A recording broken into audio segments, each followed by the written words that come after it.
I, Vitoria Faccin-Herman, am a diverse person of design. That was the best I could do right now. Is there a way to say that sentence in Portuguese? In Portuguese? Yes. Oh my gosh, I knew that. I'm so sorry. That's all right.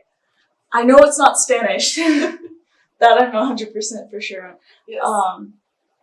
Yeah. Let me think. Let me translate. Because diverse doesn't translate well. I can say like I represent diversity in design in Portuguese. Eu, Vitoria Faccin-Herman, represento a diversidade em design. Because design is the same. Ooh, that's cool. It's graphic design. I think that that's nearly true for any language.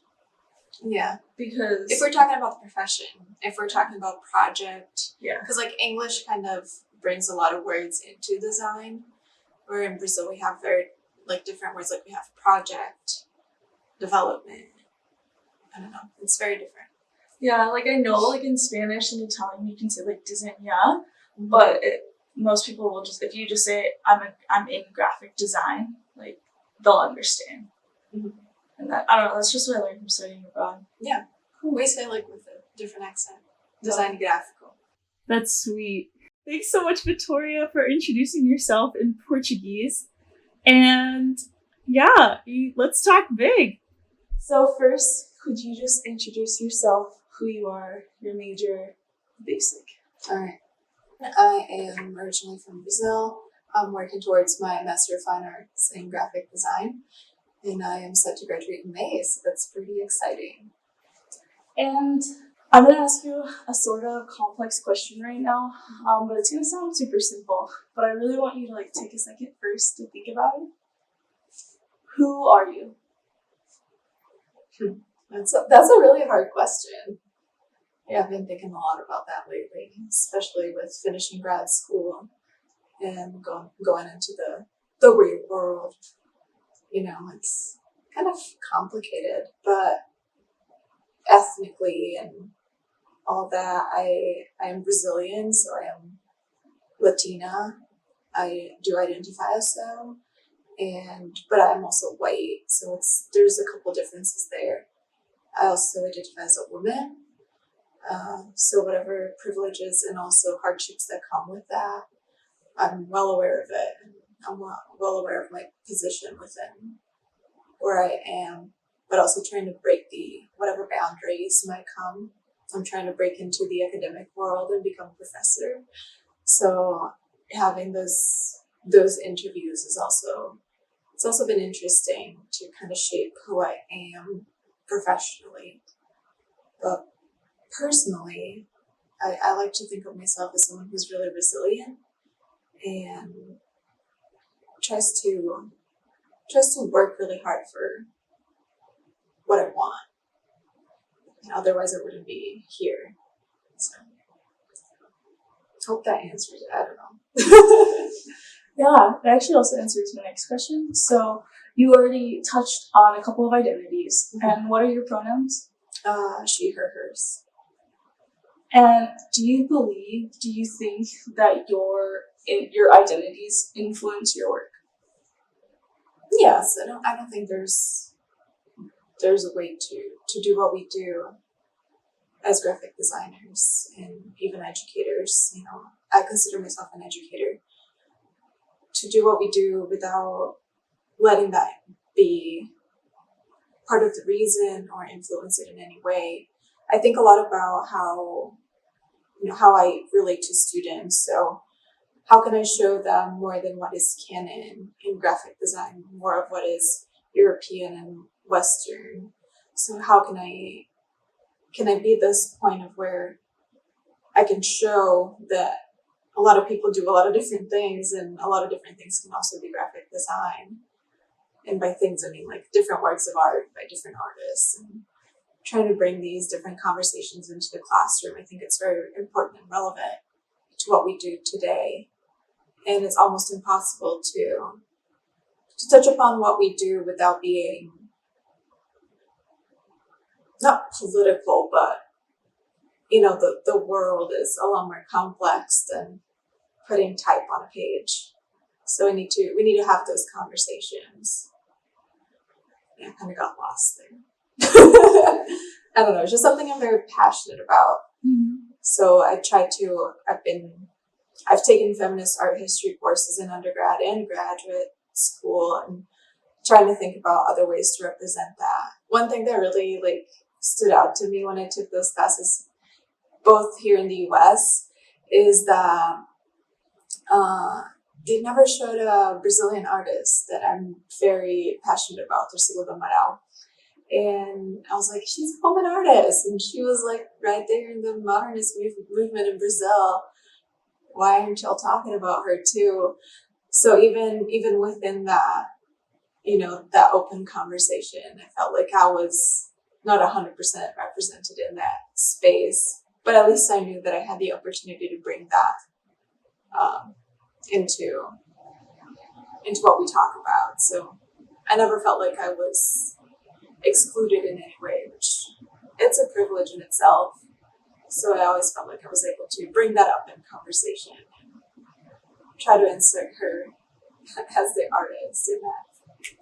That's so interesting that that's the direction you took, because that's so similar to how me and my colleagues founded the idea of Diverse People of Design, because we wanted something to showcase all of the differences between us, something that would celebrate and create positivity between all sorts of different identities and fields in design. I remember when we first started considering this idea, it was mainly because of our art history classes and the movies we were watching, that there just was not enough representation, in our opinion.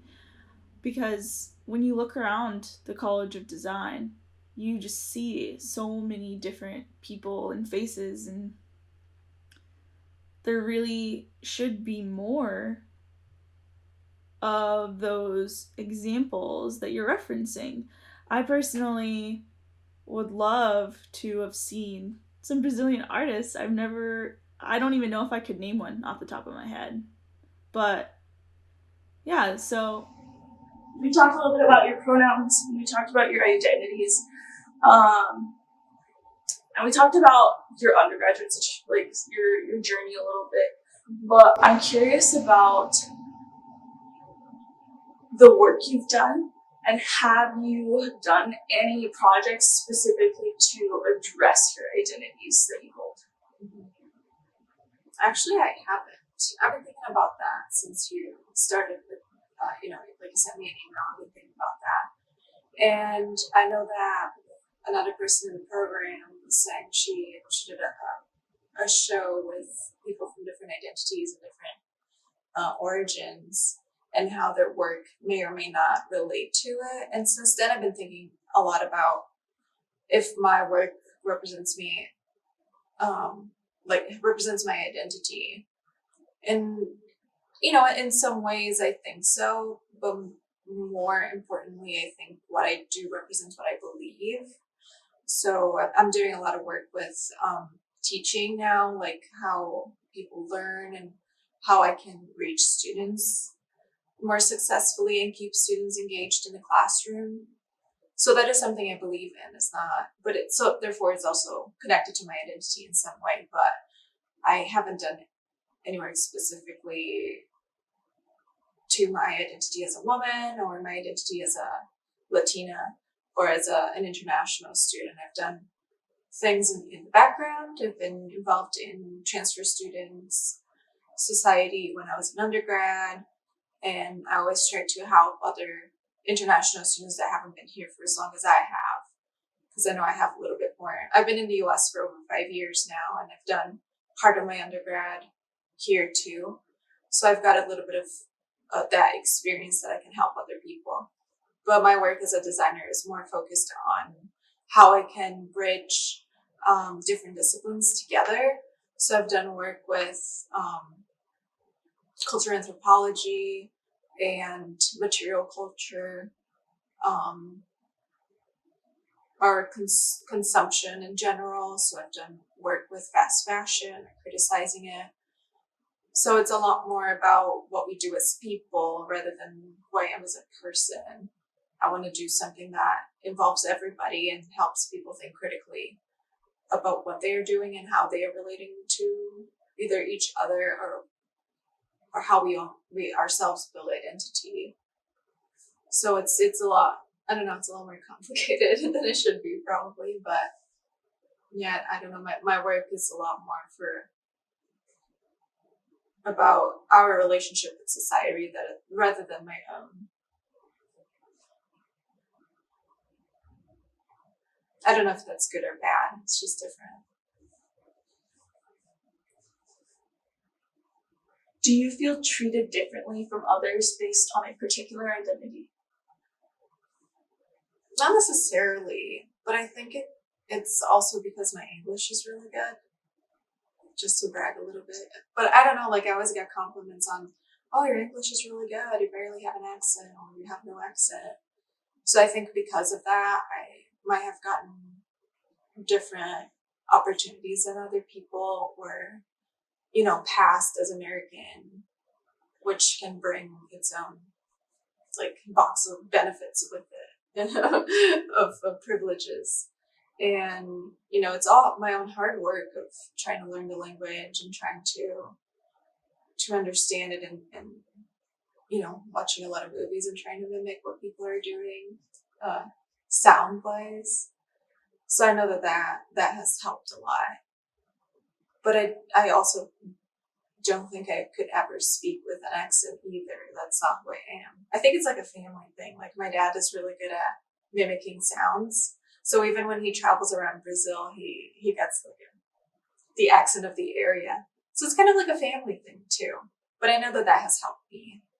I feel a lot safer in the U.S. as a woman than I was in Brazil, and that's something even my parents can relate to. Because I started undergrad at a city 3 hours away from my hometown, and my mom says that she can sleep better at night knowing that I am further away now, but I'm safer than when I was just 3 hours away from home. So that I think that's really telling. But I don't think I've ever suffered negatively, directly for being a woman or being Latina, but I think indirectly there might be things there. There are expectations, when you're to present yourself as a woman. There are expectations of, are you wearing makeup? Are you well dressed?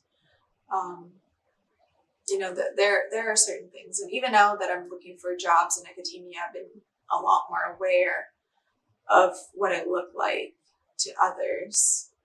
Because I want to seem professional. So then what does that mean as a woman to look professional? There are expectations with all of that, how you relate to men in a higher position at an institution compared to women. So it's an interesting life to navigate.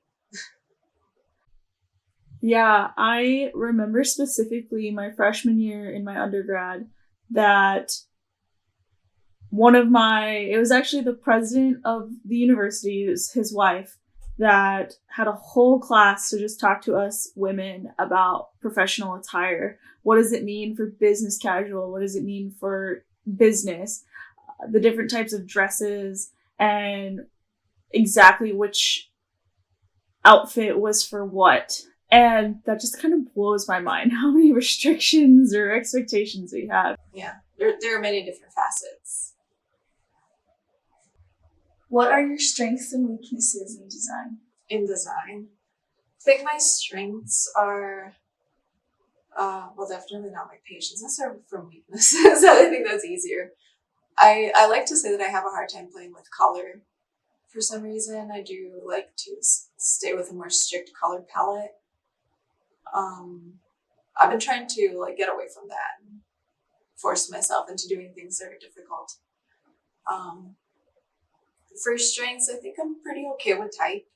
Can always learn more about type and explore type more deeply. I don't know. I'm okay with layout. I think I can whip out a good presentation. So yeah, that visual organization of information And with my thesis now, I've been working a little bit more with infographic-like schemes. So it's going pretty well. So I think that can be a strength. I don't know. I wasn't ready to answer that question. I don't know. I think design is also ever evolving. I'm good at developing concepts and trying to put that into visuals, but sometimes I'm not very patient with myself or my process to get to where I need to be, or to give myself the time to iterate as many times as I would like my students to iterate. So maybe I need to change that. I need to be more patient, and so that I can expect the same from my students. Do you have any short-term or long-term goals? Oh, so many. I'm like my life is driven by goals of any kind. Short term is to get a job. So I've been applying to academic jobs since last semester. So far, I've gotten one on-campus interview, which was last week. So that was very exciting. That was very intense too. I never expected it to be like that. But long term is to get a long-term job. Hopefully one of these academic jobs can be promising. And, get a house, settle down with my husband and my dog, and travel. I want to make sure that in a couple of years I can travel home, go visit my friends and family back in Brazil. And one of my long-term goals is to go to Harry Potter World. Like, that's on my bucket list. I need that to happen as sooner rather than later. So working to get that job so I can go to Harry Potter World and everything will be good in the world. But yeah, and one thing that I do want to do if I get a job in academia is to help whichever department I'm in to put that department on the map as a graphic design program. I think there's a lot of great things happening in academia that can really impact our society. So I want to make sure that I'm someone who can drive that to happen and just be inspiring and help people reach their goals in visual arts or design, whichever. Do you plan to stay in the States, or do you want to go back to Brazil? I want to stay. Even though things are very convoluted politically, in Brazil things are a little bit worse, because even though we are also convoluted politically, our society is very, very divided between those who have a lot and those who don't have a lot.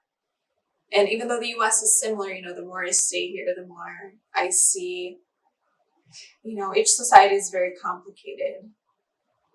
But I feel safer being in the US, and you can't put a price on that. And my husband is American too, so staying here is our goal. We don't want to go delving in Brazil for now. We'll go visit, that's for sure. And I just thought of this one.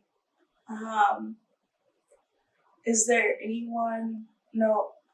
something in particular that you feel like you're influenced by, whether it's like your daily life or your work? I had this question categorized under like, if you don't think that your identities influence your work, like what you're influenced by. That was the original thought, but I'm just curious. You had mentioned one designer so far, but is there something else? I'm influenced by technology and what I see online, because even though I have a lot of criticisms regarding online environments and social media and how they're, we don't have to get deep into it, but data mining and selling your data and targeting ads and blah, blah, blah. At the end of the day, that's how people get exposed to different types of artists. So I'm always trying to follow different people on Instagram. So I'm getting to know a lot more artists, women artists, artists of color, and getting to see what they are doing, as well as technological developments of interactive design and creative coding, and what's going on with motion graphics too. It's something that I've been really fascinated by lately. I think people are doing some really interesting things, and I want to get on that boat. I want to see what that's all about. I want to get into cinema 4D and things like that. So that definitely inspires me to keep researching and developing. Thanks so much, Victoria. Is there anything else? Yeah. No, I'm just very excited to see what you guys put together and what you put together, and excited to go support y'all. If you're curious about learning more about diverse people of design, don't forget to check out our SoundCloud for our other podcast.